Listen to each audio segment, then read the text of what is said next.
فرماتا ہے اولی اجنحۃ مثنی وثلاث ورباع، اللہ فرماتا ہے او آسمان کے فرشتوں، او زمین کے فرشتوں، او پروں والے فرشتوں، او اڑنے والے فرشتوں، او نورانی مخلوقوں، سنو آج میں محمد الرسول اللہ کی عظمت، محمد الرسول اللہ کی فضیلت، امام الانبیاء کی فضیلت، کالی کملی والا محمد الرسول اللہ کی فضیلت سارے فرشتوں پر جمانا چاہتا ہوں۔ اولی اجنحۃ مثنی وثلاث ورباع، چاہے تم کتنے بڑے فرشتے ہو جاؤ، چاہے سیئات اعمالنا ونشهد أن لا إله إلا الله وحده لا شريك له ونشهد أن سيدنا وسندنا وحبيبنا ومولانا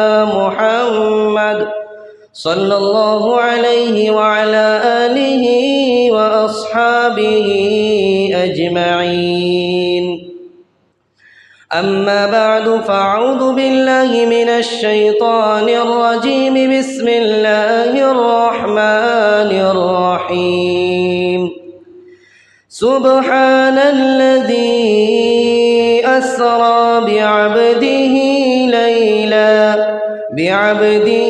ليلا من المسجد الحرام إلى المسجد الأقصى الذي باركنا حوله لنريه من آياتنا إنه هو السميع البصير۔ صدق الله المولانا العظيم وصدق رسوله النبي الكريم، ونحن على ذلك لمن الشاهدين والشاكرين، والحمد لله رب العالمين۔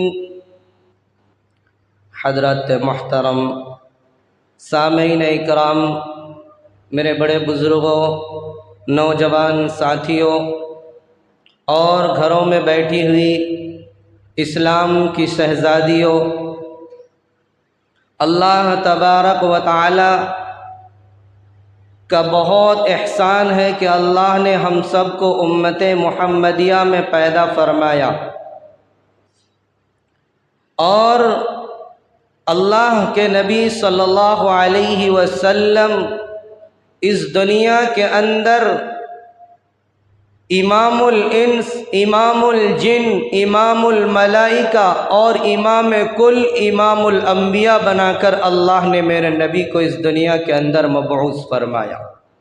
دوستو، اللہ کے نبی صلی اللہ علیہ وسلم کو جو اللہ نے معراج کرایا اور اللہ نے انسانوں کو ہدایت کے طور پر یہ تاکید فرمائی کہ میرے نبی کا تذکرہ کرو، میرے نبی کے دین کا تذکرہ کرو، وَذَكِّرْهُمْ بِأَيَّامِ اللَّهِ، کہ تم میرے نبی نے جو دین لے کر آئے ہیں اس کا تذکرہ کیا کرو، اس کی تصحیح کیا کرو، تاکہ تمہارے دلوں کے اندر اللہ کی محبت، نبی کی محبت اور اللہ کا یاد تمہارے دلوں کے اندر تازہ ہو جائے۔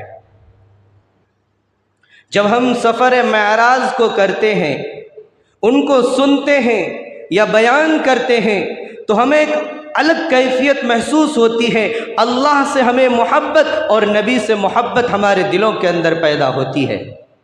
اس لیے اللہ فرماتا ہے کہ وَذَكِّرْهُمْ بِأَيَّامِ اللَّهِ، کہ ان کا تذکرہ کرتے رہا کرو، اس دین کا مذاکرہ کرتے رہا کرو، تاکہ تمہارے دلوں کے اندر اللہ کی محبت آئے، اللہ کی وحدانیت کا جو اللہ نے پیغام دیا ہے وہ تمہارے دلوں کے اندر بس جائے، رچ جائے۔ میرے دوستو، ہمارے نبی صلی اللہ علیہ وسلم کو اللہ نے وہ شان عطا فرمایا تھا، اللہ نے ہمارے نبی کو وہ بلندی عطا فرمائی تھی کہ اللہ کے نبی صلی اللہ علیہ وسلم کو اللہ نے اتنا اونچا اٹھایا کہ اللہ خود فرماتا ہے کہ میں نہ اس نبی سے پہلے کسی کو اتنا بلندی عطا فرمائی، نہ اس نبی کے بعد کسی کو اتنا بلندی عطا فرماؤں گا۔ یہی اول یہی آخر ہے، نہ اس سے پہلے کوئی آیا نہ اس کے بعد کوئی جائے گا، اللہ کا آخری فیصلہ تھا۔ اللہ کے نبی صلی اللہ علیہ وسلم جب امام الانبیاء بنے تو سارے انبیاء یہ کہنے پر مجبور ہو گئے کہ محمد اخیر میں آئے تو نبی آخر الزماں بن گئے، اور جب نبیوں کے پاس پہنچے تو امام الانبیاء بن گئے، اور جب آسمان پر پہنچے تو امام الملائکہ بن گئے۔ اللہ کے نبی صلی اللہ علیہ وسلم کی بہت ساری فضیلتیں ہیں، بہت ساری خصوصیتیں ہیں۔ اللہ کے نبی صلی اللہ علیہ وسلم کو اللہ نے وہ مقام و رفعت عطا فرمائی تھی کہ اللہ نے قیامت تک ایسے کسی نبی کو عطا نہیں فرمائی۔ اللہ کے نبی صلی اللہ علیہ وسلم کی شان مبارک کو اللہ تبارک و تعالی خود اپنے کلام پاک میں بیان فرماتا ہے، اور فرشتوں کا جو مقام ہے اس کو بھی بیان فرماتا ہے کہ اے میرے فرشتوں، تم یہ نہ سمجھو کہ ہم آسمان میں رہنے والے، ہم نوری فرشتے ہیں، ہم اللہ کے قریب رہتے ہیں تو ہمارا مقام و مرتبہ بہت اونچا ہے، ہم بلندیوں پر ہیں، تم اپنی بلندیوں پر فخر مت کرو، کیونکہ میں ایک نبی کو اتنے بلند مقام پر پہنچاؤں گا کہ تم بھی وہاں تک نہیں سوچ سکتے ہو۔ اللہ نے جو سفر معراج کرایا، اللہ نے میرے نبی کو جو معراج میں بلایا، کیوں بلایا؟ کیونکہ فرشتوں کے دل کے اندر یہ بات آئی تھی کہ ہم تو بلند میں آسمان پر رہنے والے ہیں، ہم بلندیوں میں گھومنے والے ہیں، ہمارا مقام و مرتبہ بہت اونچا ہے۔ تو اللہ تبارک و تعالی فرماتا ہے کہ تمہارا مقام اتنا اونچا نہیں ہے جتنا اونچا آمینہ کے لال عبداللہ کے جگر کے ٹکڑے کا مقام ہے، اتنا مقام تمہارا بھی نہیں ہے۔ اللہ کے نبی صلی اللہ علیہ وسلم کو جب اللہ تبارک و تعالی نے آسمان کی طرف بلانے کا ارادہ فرمایا، فرشتوں نے کہا کہ اللہ ہم ان کو آسمان پر لے کر آئیں گے، کیا ہم ان کو آسمان کی بلندیوں تک پہنچائیں گے؟ تو اللہ فرماتا ہے اے جبرائیل، آج تم سارے کے سارے فرشتوں کو میں قطار میں لگانے والا اور ایک نبی کو تمہارے درمیان میں گزارنے والا، جس کا صرف تمہیں دیدار کرنا ہے، اور میں یہ اس لیے کرنے والا ہوں تاکہ تمہارے اوپر میں اپنی نبی کی فضیلت کو آج نافذ کرنا چاہتا ہوں۔ قرآن فرماتا ہے اولی اجنحۃ مثنی وثلاث ورباع، اللہ فرماتا ہے او آسمان کے فرشتوں، او زمین کے فرشتوں، او پروں والے فرشتوں، او اڑنے والے فرشتوں، او نورانی مخلوق، سنو، آج میں محمد الرسول اللہ کی عظمت، محمد الرسول اللہ کی فضیلت، امام الانبیاء کی فضیلت، کالی کملی والا محمد الرسول اللہ کی فضیلت سارے فرشتوں پر جمانا چاہتا ہوں۔ اولی اجنحۃ مثنی وثلاث ورباع، چاہے تم کتنے بڑے فرشتے ہو جاؤ، چاہے کتنی طاقتور فرشتے ہو جاؤ، آج تو میں کالی کملی والا محمد الرسول اللہ صلی اللہ علیہ وسلم کو تم سب پر فضیلت اور فوقیت عطا کرنے والا۔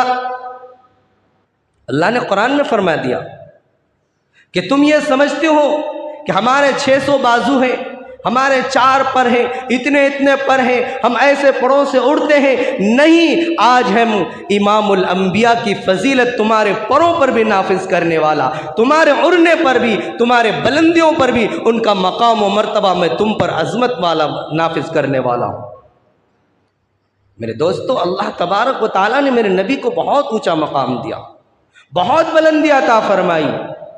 اللہ نے قرآن کریم کے اندر جو فرمایا، جو آج یہ سفر معراج جو شروع ہوا کہ اللہ تبارک و تعالیٰ نے 2 سفر کرایا، آدھا سفر تو ہم پچھلے جمعہ کر چکے ہیں، اب آدھے سفر جو باقی ہے اللہ نے قرآن کریم کے اندر 2 جگہ اس کا ذکر کیا ہے، ایک سورہ بنی اسرائیل میں اور ایک سورہ نجم میں۔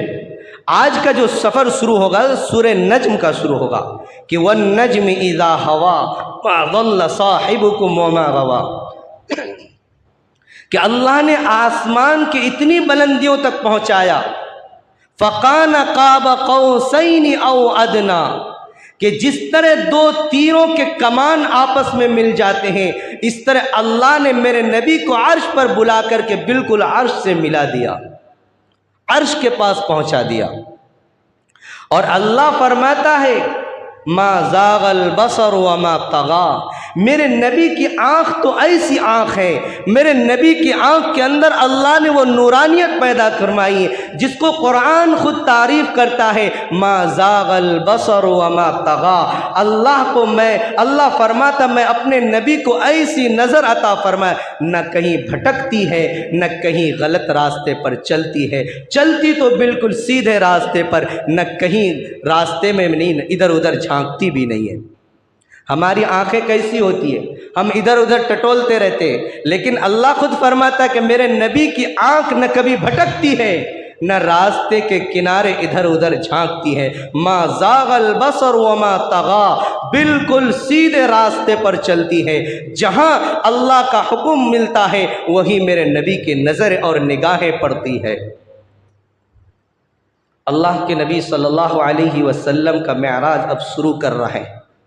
قرآن کے اندر فرمایا سبحان الذی اسری بعبدہ لیلا من المسجد الحرام الی المسجد الاقصی الذی بارکنا حولہ لنریہ من آیاتنا۔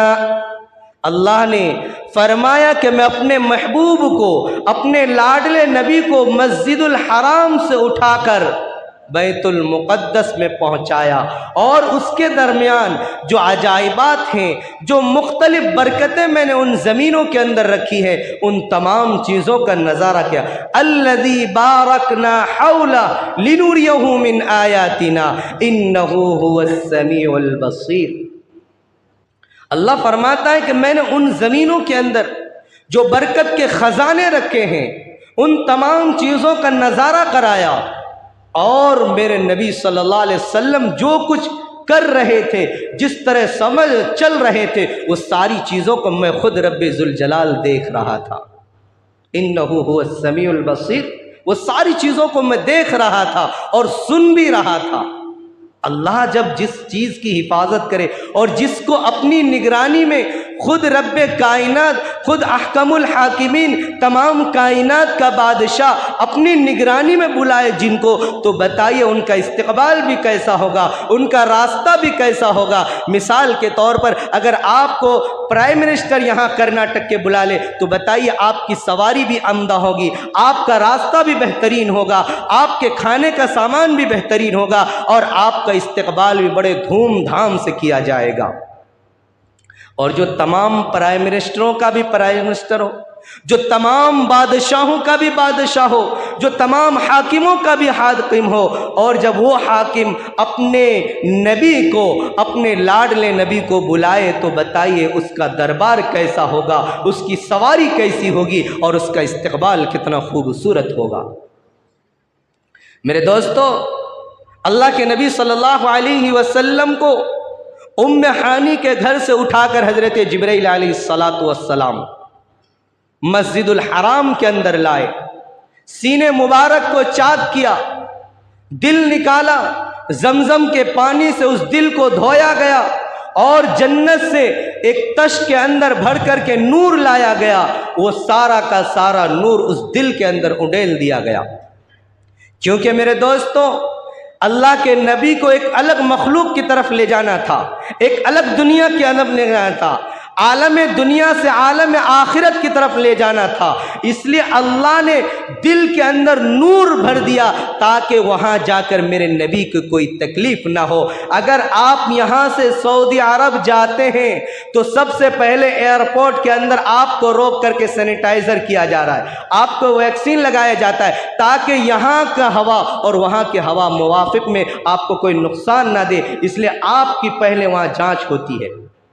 ایسے اللہ کو میرے نبی کو ایک دنیا سے نکال کر آسمانی دنیا پر لے جانا تھا، اس لیے دل کو صاف کیا، زمزم کے پانی سے دھویا، پھر اللہ نے جنت سے ایک نور کا تش فرشتوں کے ذریعے حضرت جبرائیل علیہ السلام کے ذریعے بھیجا کہ یہ نور سارا کا سارا میرے نبی کے دل کے اندر ڈال دیا جائے تاکہ میرے نبی کو کوئی دقت اور پریشانیاں نہ ہو، کوئی تکلیف نہ ہو۔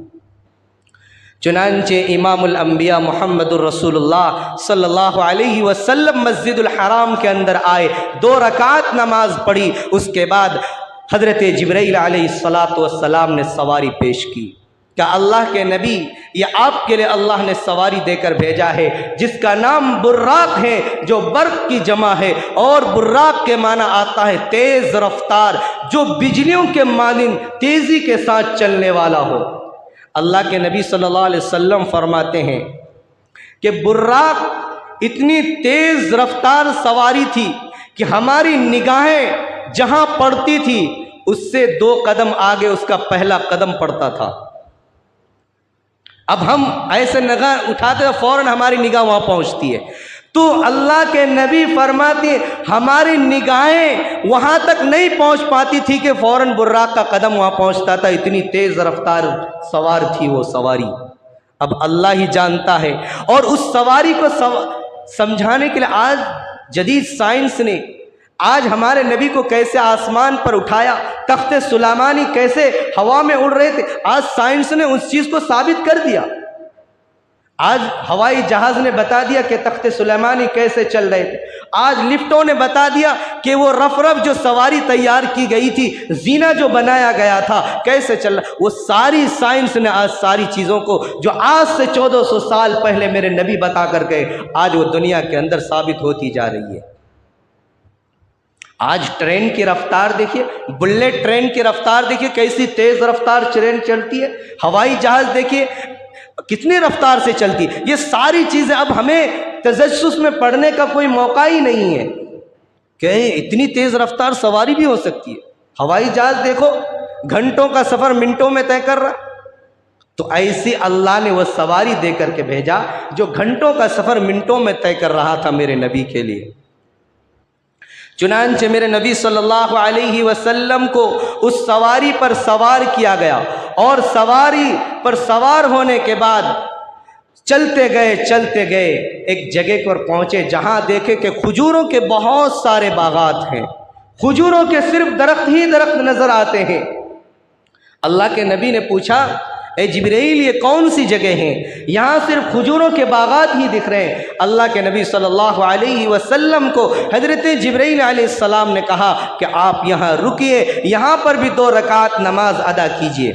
فرمایا جبرائیل میں تو نماز ادا کروں گا، لیکن یہ جگہ ہے کون سی؟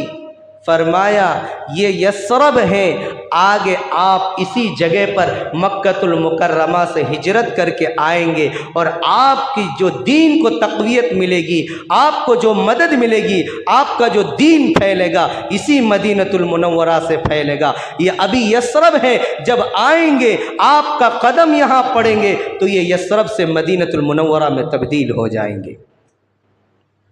اس کے بعد پھر میرے نبی صلی اللہ علیہ وسلم سواری پر سوار ہوتے ہیں، آگے پہنچتے ہیں دیکھتے ہیں کہ چاروں طرف پہاڑ، اونچے اونچے پہاڑ نظر آتے ہیں۔ اللہ کے نبی صلی اللہ علیہ وسلم نے فرمایا جبرائیل یہ کون سی جگہ آ گئے؟ چاروں طرف صرف پہاڑ ہی پہاڑ نظر آتے ہیں۔ فرمایا اس جگہ کو کوہ طور کے نام سے یاد کرتے ہیں، یہ وہ جگہ ہیں جہاں حضرت موسیٰ علی نبینا علیہ السلام آ کر اپنے رب سے باتیں کیا کرتے تھے۔ اللہ کے نبی آپ بھی یہاں اتریے اور 2 رکعت نماز ادا کیجیے۔ چنانچہ میرے نبی اتر گئے، 2 رکعت نماز ادا ہوئی۔ ادا ہونے کے بعد میرے نبی کو کہا جبرائیل آئیے سوار پر سوار ہو جائیے۔ اللہ کے نبی کہا جبرائیل مجھے آگے نہیں جانا۔ کیوں؟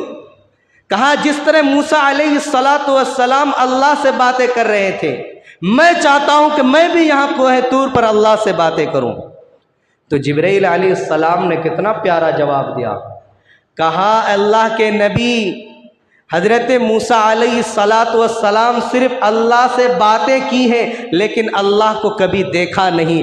آج اللہ سے آپ باتیں نہیں کریں گے بلکہ اللہ کو دیکھیں گے بھی، اللہ کا دیدار بھی ہوگا۔ اس لیے کوہ طور پر نہیں، اللہ تو آج آپ کو اپنے عرش پر بلانے والا ہے۔ آج اللہ آپ کو خود دیدار کرائے گا اور آپ اللہ کا دیدار کریں گے، اس لیے یہاں آپ کو روکنے کی ضرورت نہیں۔ چنانچہ پھر سوار ہوئے، سوار چلتے چلتے ایک جگہ اور پہنچے، ایک میدان آیا جس کا، ایک شہر آیا جس کا نام مدین ہے۔ وہاں بھی 2 رکعت نماز ادا کی۔ کہا کہ یہ وہ جگہ ہے جہاں حضرت شعیب علیہ السلام رہا کرتے تھے۔ پھر ایک جگہ پہنچے، چلتے چلتے، میرے دوستوں میں جلدی کر رہا ہوں تاکہ ہمارا سفر مکمل ہو جائے وقت کی قلت کی وجہ سے۔ پھر ایک جگہ پہنچے، اللہ کے نبی صلی اللہ علیہ وسلم کو کہا کہ یہاں بھی 2 رکعت نماز ادا کیجیے۔ کہا کہ یہ کون سی جگہ؟ فرمایا یہ بیت اللحم ہے، یہ وہ جگہ ہے جہاں حضرت مریم علیہ السلام کے پیٹ سے اللہ نے حضرت عیسیٰ علیہ السلام کو پیدا کیا۔ عربی میں اس جگہ کو بیت اللحم کہتے ہیں اور انگریزی میں اسی جگہ کا نام یروشلم ہے، جو آج یہودی لوگ قبضہ کرنے کے فکر میں ہیں۔ یروشلم جس کے پاس اتنی لڑائیاں ہو رہی ہیں۔ پھر اس کے بعد میرے نبی صلی اللہ علیہ وسلم سوار ہوئے۔ سوار ہونے کے بعد ایک جگہ پہنچ گئے جہاں دیکھا کہ ایک بہت بڑی مسجد بنی ہوئی ہے۔ جبرائیل علیہ السلام میرے نبی صلی اللہ علیہ وسلم کو سواری سے اتارتے ہیں، سواری کو پارکنگ میں پارک کرتے ہیں، اور جب میرے نبی صلی اللہ علیہ وسلم کے براق کو ایک لکڑی سے، ایک کھوٹے سے باندھ دیتے ہیں، اس کے بعد حضرت جبرائیل علیہ السلام اذان دیتے ہیں، اللہ اکبر اللہ اکبر اشہد ان لا الہ الا اللہ واشہد ان۔ جب انا پہ باری آئی جبرائیل علیہ السلام رک گئے، جبرائیل علیہ السلام رک گئے۔ اللہ فرمایا جبرائیل کیوں رکے؟ کہا انا کے بعد یہ جو پوری مسجد اقصیٰ بھری ہوئی ہے، 1,24,000 کم و بیش انبیاء اکرام علیہ السلام یہاں موجود ہیں۔ اشہد ان کے بعد میں کس نبی کا نام لوں، کس کا نام ذکر کروں؟ کہا اے جبرائیل، جس کے لیے میں نے یہ سارا مجمع سجایا، جس کے لیے میں سارا انتظام کیا، جس نبی کو تم مسجد الحرام سے اٹھا کر کے لائے، اسی نبی کا نام لے لو۔ اشہد ان محمد الرسول اللہ کہہ کر اذان مکمل ہوئی۔ اس کے بعد میرے نبی صلی اللہ علیہ وسلم کو لے کر مسجد الاقصیٰ میں داخل ہوتے ہیں۔ دیکھتے ہیں کہ پورے مسجد اقصیٰ بھری پڑی ہے، پیر رکھنے کی جگہ نہیں۔ ہمارے نبی صلی اللہ علیہ وسلم پیچھے بیٹھ رہے تھے کیونکہ 1,24,000 انبیاءوں کو اللہ نے پہلے ہی جمع فرما دیا۔ اذان ہو گئی، میرے نبی کا تذکرہ ہو گیا۔ اللہ کے نبی صلی اللہ علیہ وسلم جو ہی بیٹھ رہے تھے، جبرائیل علیہ السلام ہاتھ پکڑے، کہا کہ اللہ کے نبی آج آپ پیچھے بیٹھنے کے لیے نہیں آئے، اب تک آپ نے نماز پڑھی، اب آپ نماز پڑھائیں گے، یہ سارے انبیاء آپ کے مقتدی بنیں گے اور آپ سارے انبیاءوں کا امام بنیں گے، اس لیے آج اللہ آپ کو امام الانبیاء بنانے۔ چنانچہ ہاتھ پکڑ کر کے میرے نبی صلی اللہ علیہ وسلم کو مصلی پر کھڑا کر دیتے۔ اس کے بعد 2 رکعت نماز پڑھانے کے بعد 2 رکعت نماز پڑھاتے میرے نبی صلی اللہ علیہ وسلم کی آنکھوں سے آنسو جاری ہو گئے کہ اللہ نے مجھے اخیر میں بھیجا اور اللہ نے اخیر میں بھیج کر خاتم الانبیاء بنایا اور مجھے اللہ نے پھر یہاں جمع کر کے امام الانبیاء بھی بنا دیا۔ میرے نبی رو رہے تھے۔ فرمایا اے میرے محبوب، آپ کو رونے کی ضرورت نہیں، ابھی تو آپ امام الانس امام الانبیاء بنے، اب میں آپ کو امام الملائکہ بھی بنانے والا۔ کیا فرمایا؟ ابھی آپ کو 2 شرف عطا ہوا، ایک شرف اور عطا کرنے والا، امام الملائکہ بھی بناؤں گا، فرشتوں کو بھی آپ کے اقتداء میں کھڑا کرنے والا۔ آپ رو کیوں رہے؟ آئیے میں آپ کو آسمان کے سفر کرا رہا ہوں۔ اب دوسرا سفر شروع ہو رہا ہے. وَالنَّجْمِ إِذَا هَوَى مَا ضَلَّ صَاحِبُكُمْ وَمَا غَوَى وَمَا يَنطِقُ عَنِ الْهَوَى إِنْ هُوَ إِلَّا وَحْيٌ يُوحَى عَلَّمَهُ شَدِيدُ الْقُوَى ذُو مِرَّةٍ فَاسْتَوَى. اللہ تبارک و تعالیٰ نے میرے نبی کو اب آسمان کا سفر کرایا، معراج کا سفر. سواری براق جو سواری آئی تھی مسجد حرام سے مسجد اقصی، اب سواری تبدیل ہو گئی. براق صرف مسجد الاقصی تک. اب اللہ فرماتا ہے دیکھو جب دولہے کو لے کر جاتا ہے تو ان کی سواریاں چینج ہوتی رہتی ہے. اب میں اپنے نبی کی سواری کو چینج کرتا ہوں، رف رف سواری بھیجتا ہوں. معراج کے معنی آتا ہے زینے کے، اوپر اٹھائے جانے کے. فرمایا اب رف رف سواری کو میں اپنے نبی کے لیے تیار کرتا ہوں. اب وہ کیسی سواری ہوں گی اللہ جانتے ہیں، اللہ کے نبی جانتے ہیں. ہمیں اتنا معلوم ہو کہ سواری کا نام رف رف تھا، معراج تھا، ایک زینہ تھا جو آسمان سے زمین تک لگایا گیا تھا، اور اس زینے پر میرے نبی سوار ہوئے اور فوراً آسمان کے اندر اٹھا لیا گیا.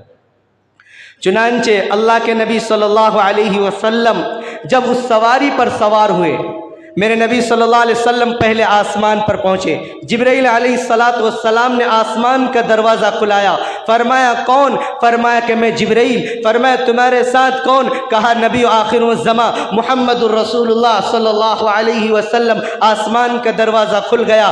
آسمان کے پہلے آسمان پر حضرت آدم علیہ السلام سے ملاقات ہوئی.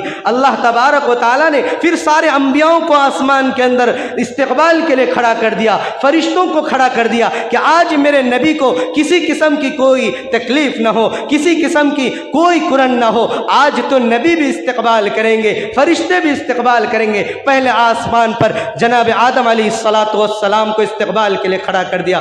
آدم علیہ السلام سے میرے نبی صلی اللہ علیہ وسلم فرمائے السلام علیکم یا ابن الصالح، آجا میرے نیک صالح بیٹے، سینے سے لگ جا. چنانچہ آدم علیہ السلام سے ملاقات ہوئی. میرے دوستو جلدی جلدی پھر دوسرے آسمان پر حضرت عیسیٰ علیہ السلام سے ملاقات ہوئی، سلام و کلام ہوا. پھر تیسرے آسمان پر حضرت یوسف علیہ السلام سے ملاقات ہوئی. پھر چوتھے آسمان پر حضرت ادریس علیہ السلام سے ملاقات ہوئی. پھر پانچویں آسمان پر حضرت ہارون علیہ السلام سے ملاقات ہوئی. پھر چھٹے آسمان پر حضرت موسیٰ علیہ السلام سے ملاقات ہوئی. پھر ساتویں آسمان پر جناب سیدنا ابراہیم علی نبینا علیہ السلام سے ملاقات ہوئی.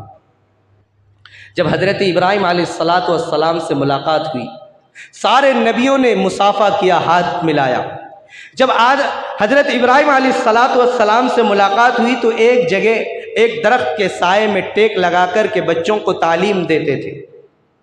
حضرت ابراہیم علیہ السلام سے ملاقات ہوئی تو حضرت ابراہیم علیہ السلام نے فوراً اپنے گلے سے لگا لیا، سینے سے لگا لیا کہ میرا بیٹا آج اللہ نے تجھے وہ مقام عطا فرمایا کہ آج تک کائنات کے اندر کسی نبی، کسی انبیاء، کسی بشر، کسی فرشتوں کو وہ مقام نہیں عطا فرمایا، کیونکہ میرے نبی خاندان ابراہیمی میں سے تھے. حضرت ابراہیم علیہ السلام کے خاندان سے حضرت اسماعیل علیہ السلام کی نسل سے میرے نبی صلی اللہ علیہ وسلم اس دنیا کے اندر آئے. اور دونوں خاندانوں کو اللہ نے ملایا بھی کیسے؟ مسجد الحرام جو ہے یہ حضرت اسماعیل علیہ السلام کی وراثت، اور مسجد الاقصی جو ہے یہ بنی اسرائیل کی وراثت. سارے بنی اسرائیل کے اندر جتنے نبی آئے وہ مسجد الاقصی میں آئے، اور میرے نبی کا جو خاندان وہ مسجد الحرام. تو اللہ فرمایا کہ آج میں تمام نبیوں کے خاندانوں کو میرے نبی پر آ کر مکمل کرنا چاہتا ہوں، تاکہ بنی اسرائیل نہ کہے کہ تم تو صرف حرام والے ہو، مسجد حرام ہی تک تمہارا نہیں. فرمایا اے اسرائیلیوں سنو، میرے نبی کو مسجد الحرام میں بھی مقام دیا اور مسجد الاقصی میں بھی امام الانبیاء بنا دیا. اب تمہاری فضیلت نہیں، اب فضیلت ہے تو میرے نبی آخر الزمان کی فضیلت ہے.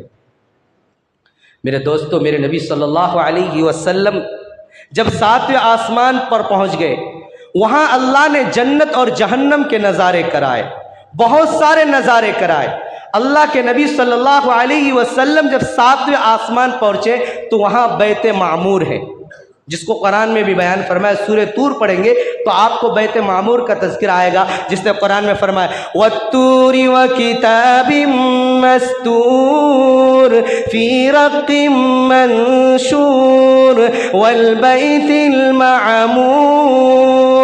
اللہ تبارک و تعالی جب 7ویں آسمان پر پہنچے، بیت معمور کے پاس پہنچے، دیکھا کہ وہی کعبہ، وہی قبلہ جو مسجد الحرام کے اندر کعبہ ہے. اللہ کے نبی نے اللہ سے سلام کیا، کلام کیا، فرمایا یا اللہ میں یہ جاننا چاہتا ہوں کیا آپ مسجد الحرام کے کعبے کو اٹھا کر کے آسمان کے اندر لے کر آ گئے؟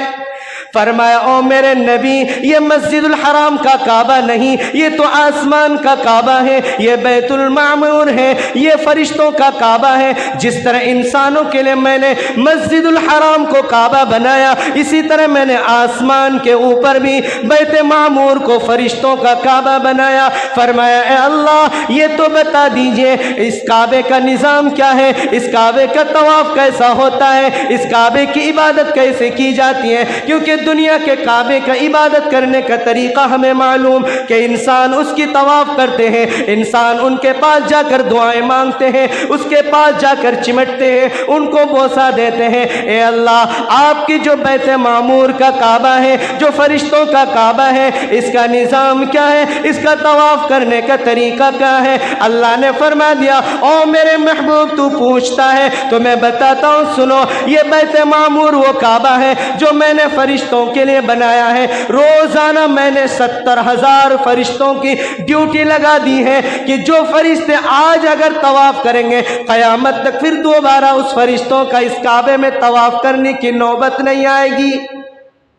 میرے دوستو سوچئے فرشتوں کی تعداد کتنی بڑی تعداد ہے کہ روزانہ بیت معمور کا طواف 70,000 فرشتے کرتے ہیں. اور بیت معمور کہاں ہے معلوم؟ بالکل خانے کعبہ کے اوپر ہی 7ویں آسمان پر اللہ نے بیت معمور کو رکھایا، کیونکہ عرش سے جو تجلی بیت معمور میں اترتی ہے وہی تجلی ڈائریکٹ خانے کعبہ کے چھت پر اترتی ہے. اس لیے یہ ڈائریکٹ بالکل ان کا خانے کعبہ کا کنیکشن بالکل بیت معمور سے ہے ڈائریکٹ، اور بیت معمور کا کنیکشن بالکل اللہ کے عرش سے ہے.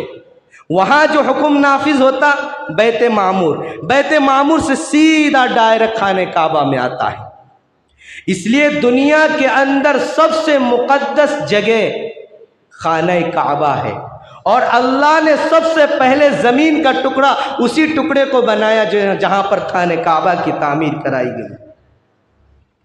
چنانچہ اللہ کے نبی صلی اللہ علیہ وسلم بیت معمور میں جب پہنچے وہاں بھی یہی اذان کی آواز سنائی گئی. اللہ کے نبی صلی اللہ علیہ وسلم کو آگے بڑھایا، سارے فرشتے پیچھے صفوں میں لگ گئے. میرے نبی صلی اللہ علیہ وسلم نے فرشتوں کو بھی امامت کر کے امام الملائکہ بن گئے. اب اللہ تبارک و تعالی میرے نبی کو سیر و تفریح کے لیے بلائے تھے، آسمان کی تفریح کے لیے بلائے تھے، سفر کے لیے نہیں. اللہ نے میرے نبی صلی اللہ علیہ وسلم کو 8 جنت کا 8 جہنموں کا سیر و تفریح کرایا. میرے دوستو اتنا وقت نہیں کہ میں آپ کو کھل کر کے بتاؤں، 1-2 جھلک صرف میں دکھانا چاہتا ہوں کہ آسمان کے اندر جب وہ جنت اور جہنم کا سیر و تفریح کر رہے تھے میرے نبی صلی اللہ علیہ وسلم، سب سے پہلے اللہ نے جہنم کا سیر کرایا. کیوں؟ کیونکہ میرے نبی تکلیف میں تھے. فرمایا میرے نبی آپ کی تکلیف کچھ نہیں، دیکھیے جہنم کے اندر کیسی تیسی تکلیفیں ہو رہی ہیں. جو اللہ کو اور اللہ کے نبی کو نہ مانے اس کے لیے جہنم تیار ہے، اور جہنم کے اندر کیسی تکلیفیں ہو رہی ہیں.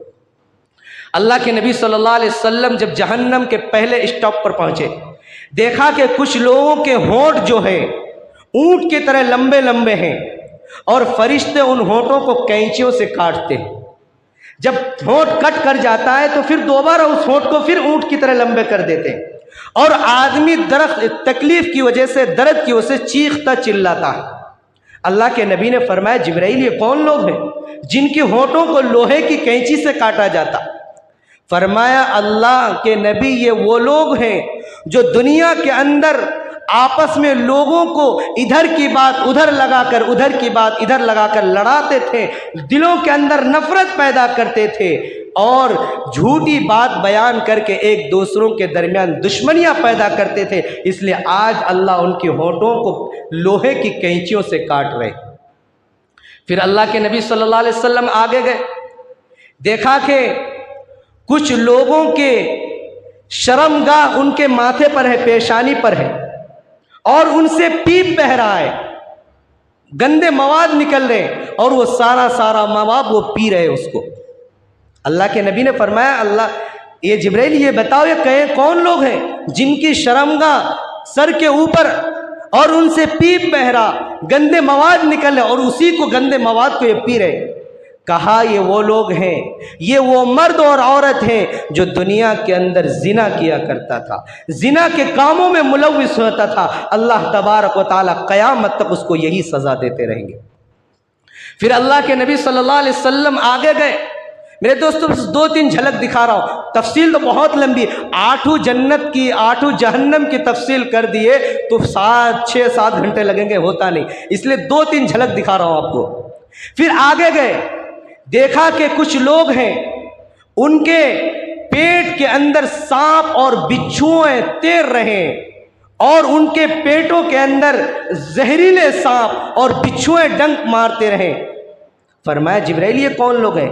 کہا اللہ کے نبی یہ وہ لوگ ہیں جو دنیا کے اندر سود کھایا کرتے تھے۔ پھر آگے اللہ کے نبی صلی اللہ علیہ وسلم گئے، چلتے گئے، دیکھا کہ کچھ لوگ ہیں جن کے سروں پر بھاری پتھر اور پہاڑ اٹھا کر کے فرشتے ٹوکتے ہیں، اور ان کے پتھروں کو، ان کے سروں کو ریزہ ریزہ کر دے، چورا چورا کر دیتے۔ فرمایا جبرائیل یہ کون لوگ ہیں؟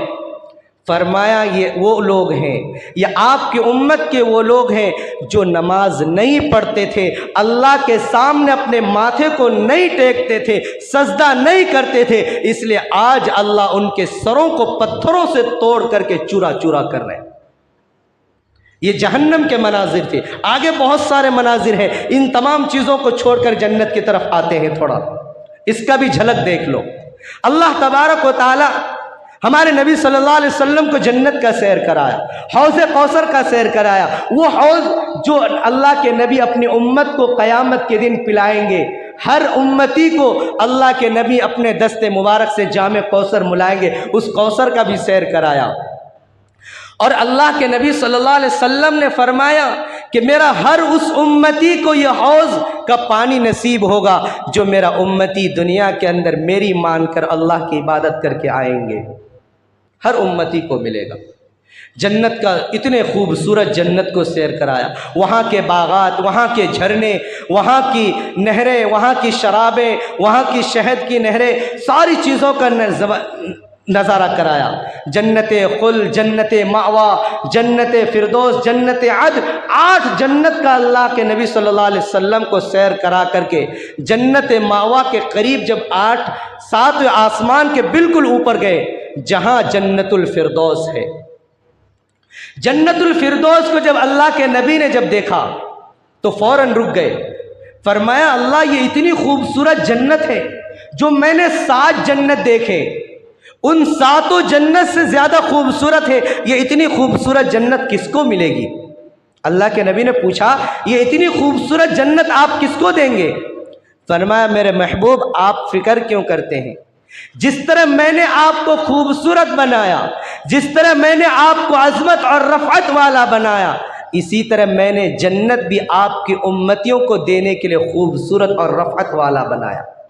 یہ جو 8ویں جنت ہے جنت الفردوس، یہ میں آپ کی ان امتیوں کو دوں گا جو آپ کی مان کر اور رب کی مان کر دنیا سے گزریں گے، ان کو جنت الفردوس میں جگہ۔ اور یہ قرآن کہتا ہے، کون کہا؟ یہ قرآن سورہ کہف پڑھیے، اس کے اندر اللہ نے بیان فرمایا ان الذين آمنوا وعملوا الصالحات كانت لهم جنات الفردوس نزلا۔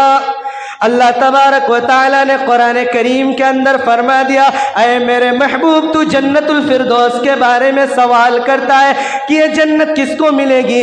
سن لو میرے محبوب، ان الذین آمنوا وعملوا الصالحات کانت لہم جنت الفردوس نزلا، جو آپ کے امتی ہوں گے، جو آپ پر ایمان لائیں گے، نیک عمل کریں گے، عمل صالح کریں گے، ان تمام آپ کی امتیوں کو میں جنت الفردوس کے اندر جگہ عطا کروں گا۔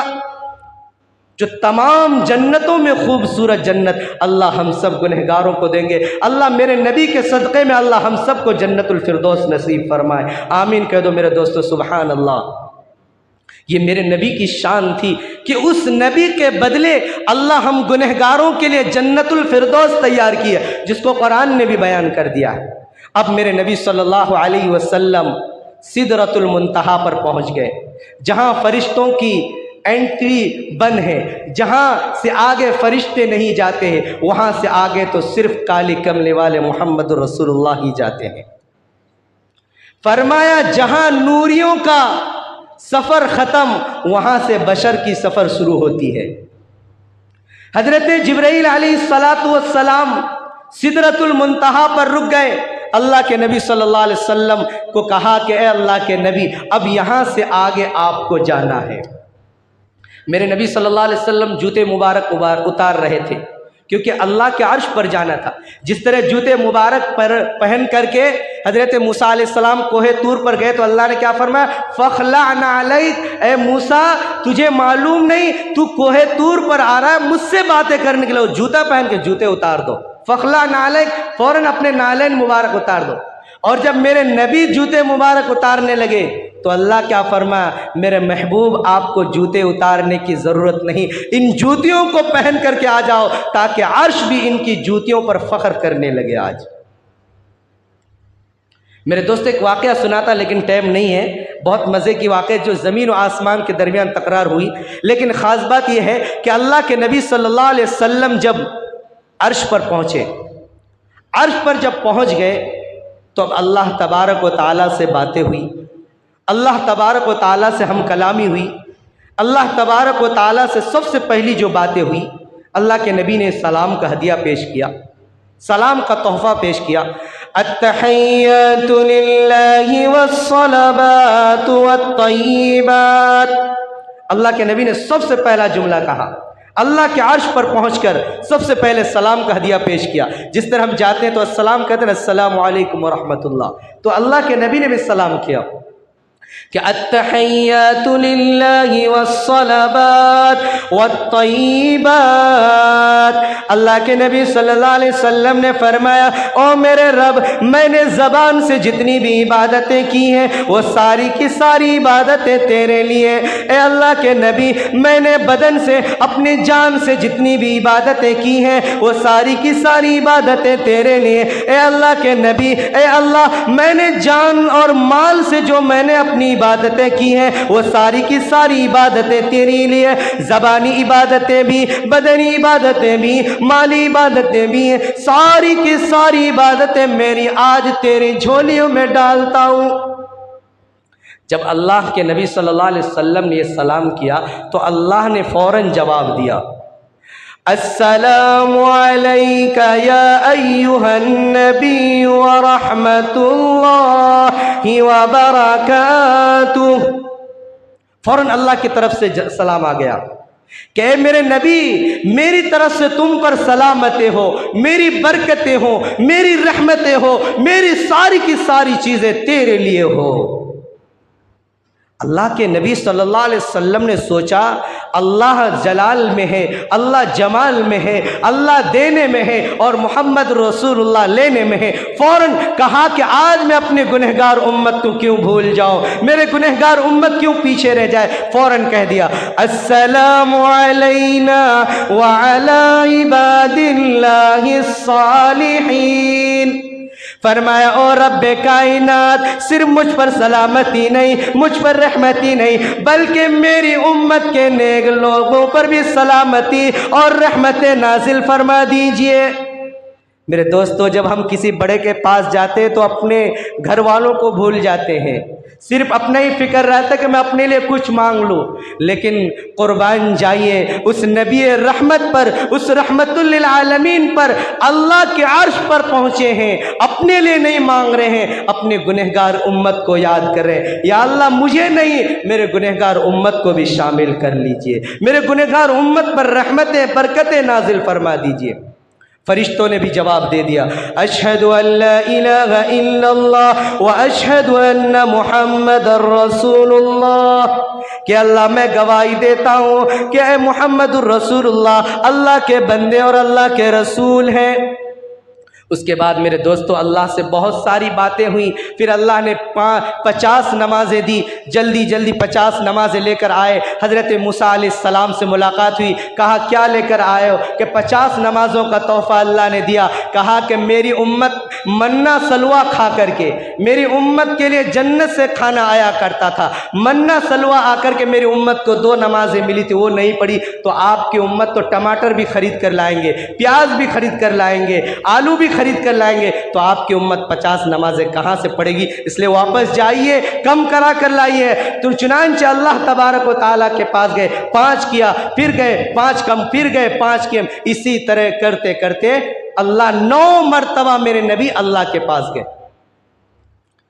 حضرت موسیٰ علیہ السلام کو اللہ نے وحی کی کہ اللہ معلوم اے موسیٰ، میں نے اپنے نبی کو اگر چاہتا تو ایک ہی مرتبہ 45 کم سمتا تھا، کم سرتے تھے، اللہ کو کوئی روک سکتا، کوئی ٹوک سکتا نہیں سکتا، ان کی کبریائی ہے، ان کی بادشاہت ہے۔ کہا اگر میں چاہتا تو میرے نبی کی 45 نماز ایک ہی بار میں کم کر سکتا تھا، لیکن میرے نبی کی دیدار مجھے ایک ہی مرتبہ ملتا۔ میں چاہتا کہ موسیٰ نماز کے بہانے تو میرے نبی کو بھیجتا رہے اور میں اپنے نبی کا دیدار کرتا رہوں، میرے نبی میرا دیدار کرتا رہے۔ یہ بہانہ تھا کہ میں 5 نمازیں کم کرتا تاکہ میرے نبی بار بار آتے رہے، بار بار آتے رہے، اور فرشتے یہ نہ کہے کہ اللہ کے نبی کو تو صرف ایک ہی مرتبہ معراج ہوئی، فرشتے یہ نہ کہے اور دنیا والے یہ نہ کہے میرے نبی کو تو صرف آسمان پر ایک ہی مرتبہ بلایا گیا عرش پر۔ نہیں، یہ میں بہانہ تلاش کیا کہ 50 دوں گا، ان میں سے 5 ہی باقی رکھوں گا اور ثواب 50 نماز کا عطا کروں گا، لیکن 5 کم کرنے کا ذریعہ حضرت موسیٰ علیہ السلام کو بناؤں گا۔ یہ میرے نبی کی شان تھی، عظمت تھی، اور جو قیمتی نماز اللہ نے ہم سب کو دی ہے۔ میرے دوستو وعدہ کرو کہ ہم سب انشاءاللہ آج کی جمعے کی نماز سے موت کی شام تک انشاءاللہ ہم ایک بھی نماز قضا نہیں کریں گے، پڑھیں گے انشاءاللہ۔ اللہ ہم سب کو عمل کی توفیق عطا